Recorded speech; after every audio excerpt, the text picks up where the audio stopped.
안녕하세요. 여러분의 안전한 투자를 위해 확인된 사실만을 정리해 팩트를 전달하는 블록다큐입니다. 자, 오늘은 희대의 중국 최대 암호화폐 다단계 사기 사건인 플러스 토큰에 대해서 얘기를 나눠보고자 합니다. 자, 플러스 토큰, 다시 말하면 당시 사상 세계 최대 규모의 가상화폐 피라미드 다단계 사건이라고도 하죠. 전형적인 폰지 사기 사건이었습니다. 자, 폰지 사기 사건이 뭐냐면 신규 투자자의 돈으로 기존 투자자들에게 이자나 배당금을 지급하는 다단계 금융 사기죠. 다단계 사기랑 피라미드 사기는 같은 의미입니다. 자, 자료를 보면 피해자 규모가 300만 명 이상이랍니다. 자, 그리고 여기에 들어간 비트코인이 약 20만 개, 이더리움이 약 80만 개, 이오스가 약 2,600만 개가 들어갔다고 해요. 그리고 자금을 있는 대로 끌어모은 다음에 출금 금지, 돈을 뺄 수가 없게 된 겁니다. 피해 금액이 대략 29억 달러, 한국 돈으로 약 3조 5천억 원에 달할 것으로 추정되고 있는데 사실 더 할 수도 있다는 거죠. 자, 이 플러스 토큰이 어떻게 홍보를 하고 사기를 쳤냐면 처음에는 매일 수익이 나오는 전자지갑이라는 컨셉으로 접근을 합니다. 그리고 플러스 토큰 지갑에 비트코인이나 이더리움을 넣어두면은 매일 이자 형식으로 배당금을 받을 수가 있다는 거죠. 근데 또 여기서 웃긴 게 이 배당금이라는 게 돈으로 주는 게 아니라 여기서 말하는 자기들 플러스 코인으로 준다는 겁니다. 근데 이 플러스 코인이든 뭐든지 간에 이게 가치가 있어야 돈이 되잖아요. 그쵸? 그래서 얘들이 내건 슬로건이 플러스 코인의 가치는 절대 떨어지지 않는데, 그리고 투자를 하면은 무조건 배당을 받을 수가 있고 투자한 원금은 언제든지 뺄 수가 있다라고 홍보를 합니다. 그리고 공식 홈페이지에는 또 이렇게 적어놨어요. 플러스 토큰은 삼성, 구글 출신의 개발자가 만든 암호화폐 지갑으로서 단순한 암호화폐 보관 기능 이외에 스마트 도구라고 하는 AI 도구 봇이 사람들이 투자한 암호화폐를 전 세계에 투자를 해서 매달 9%에서 최대 18%까지 수익을 올릴 수 있다고 설명을 합니다. 자, 그러면은 많은 자금을 확보해야 되고 빠른 속도의 회원수를 늘리기 위해서 얘들이 쓴 수법이 뭐다? 다단계 구조를 적용합니다. 이 플러스 코인 가입 절차부터가 이미 추천이 돼 코드가 필요한 거죠. 여기서부터 이미 전형적인 다단계 구조가 형성이 되어 있는 거죠. 자, 빠르고 간단하게 가입 절차를 한번 살펴보도록 할게요. 첫 번째, 내가 A라는 사람으로부터 소개를 받아서 플러스 토큰에 가입을 합니다. 근데 이 가입을 할 때 이 추천인 A라는 사람의 코드를 기입을 해줘야 되는 거죠. 자, 이렇게 투자금을 넣고 나면은 매일 0.3% 정도의 이자 형식으로 배당금을 받게 됩니다. 그럼 한 달이면 약 9% 정도의 수익이 생기는 거죠. 근데 이 배당금을 자기들의 플러스 토큰으로 받는다는 겁니다. 그리고 나를 추천해준 이 A라는 사람도 내가 받은 9% 중에서 또 다시 일정 비율로 그 사람에게 배당금이 지급되게 되는 겁니다. 즉, 더 많은 수익을 내고 싶다면 내가 추천인이 되어서 내 밑에 또 여러 사람을 가입시키면 되는 겁니다. 플러스 토큰 측에서는 가입 절차가 간편하고 원금 회수 및 재투자가 쉽다고 계속 설명을 해요.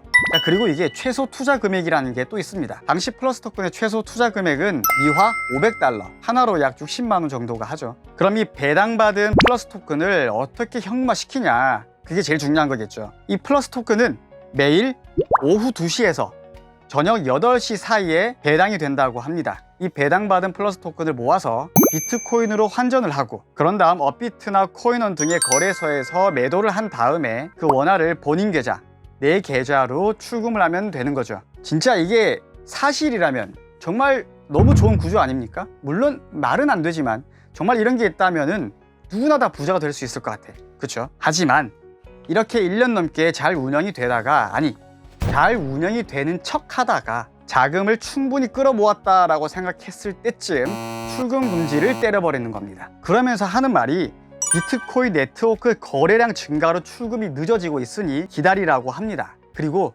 플랫폼 거래 시스템의 업그레이드로 거래 기능을 PSEX 거래소로 이전했으며 그 거래소에서는 정상적으로 출금을 할 수 있다라고 설명을 합니다. 하지만 여전히 출금은 불가능했죠. 그리고 또 출금 금지의 이유가 동일하지도 않아요. 첫 번째, 해커의 공격을 받아서 피해를 막기 위해 플러스 토큰 지갑의 출금을 정지했다.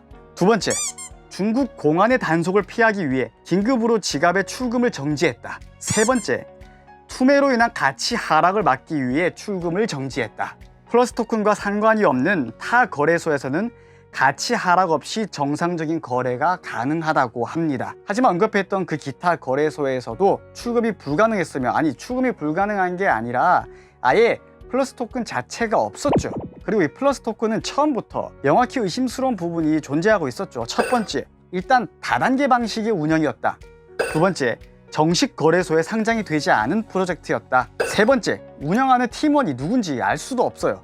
홈페이지에도 정확하게 기재된 사항이 없었습니다. 마지막으로 네 번째, 출금 금지의 이유도 일치하지 않았다는 거죠. 자, 이렇게 수많은 사람들이 막대한 돈을 투자를 했는데 출금이 안 되니까 사기 의혹이 불거지고, 그래서 조사를 들어가게 되고 사기로 판명이 된 다음에 이 관계자들을 추적해서 체포를 하게 됩니다. 2019년 7월 11일 플러스 토큰의 창립 멤버로 추정되는 중국인 관계자 6명을 바누아투라는 곳에서 체포를 하게 됩니다.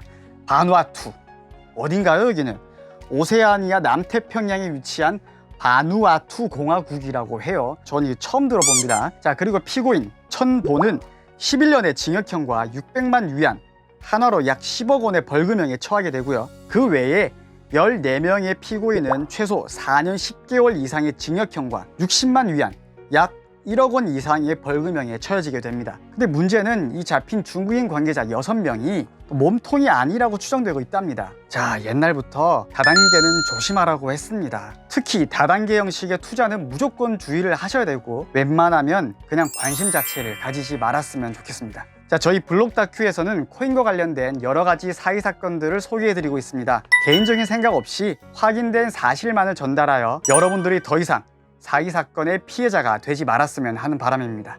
안전한 투자하시고 좀 이따 다음 영상에서 또 뵙도록 하겠습니다. 바이바이.